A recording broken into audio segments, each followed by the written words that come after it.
markets made gains in the first month of 2011, albeit at a slower pace than had been seen in the latter months of 2010. The continued improvement in economic and earnings news continued to boost sentiment, although concerns about the sovereign debt crisis, rising inflation and increased geopolitical concerns halted the gains. Eurozone bond markets also lost ground, particularly as core yields moved higher on concerns of higher inflation. However, these losses were offset by the improved sentiment towards the peripheral countries of Spain and Portugal. Commodities also continued on the upward trajectory as oil prices approached $100 per barrel in the UK, and food prices made further gains, although gold gave back some of its recent strength.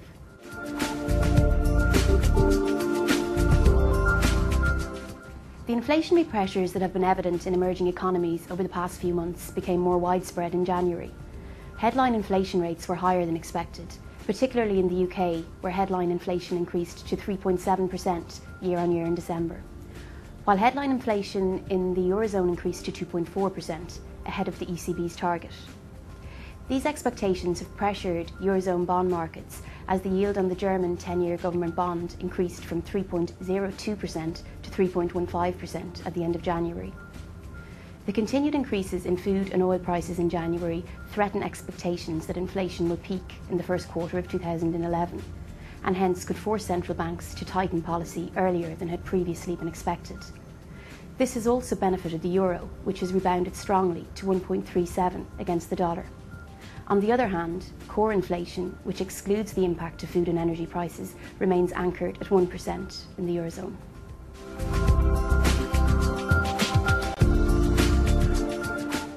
Bonds of peripheral countries such as Spain, Greece and Italy outperformed in January as the spread of 10-year bond yields in these countries over the German 10-year government bond yield declined.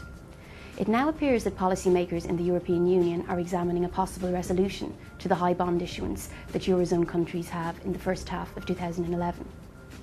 Possible solutions that have been mentioned are a bond buyback programme financed by the EFSF, a lower interest rate on funds taken from the EFSF, or else enlarging the amount available in the EFSF. The ECB has also continued to provide funding to the banking sectors in these regions and has continued to purchase bonds, albeit at a much slower pace than seen towards the end of 2010.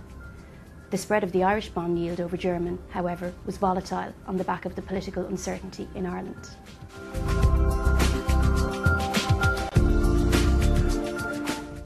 Despite some high-profile companies reporting earnings that missed expectations, earnings and revenues for the S&P 500 in the fourth quarter have come in ahead of expectations in aggregate. Earnings of the S&P 500 have exceeded consensus expectations by 3.8%, the lowest beat since 2009. However, revenues did exceed expectations by 2.4%. Earnings from the financial sector have disappointed, in contrast to the earlier part of 2010. This weakness has been offset by upward revisions to the technology and material sectors. The outlook for earnings for 2011 has also increased modestly during the reporting season, helped by improved company guidance from the technology, energy and materials sectors.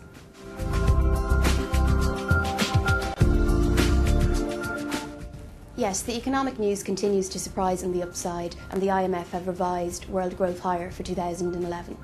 We believe that the fundamentals for equities are still firmly in place for 2011.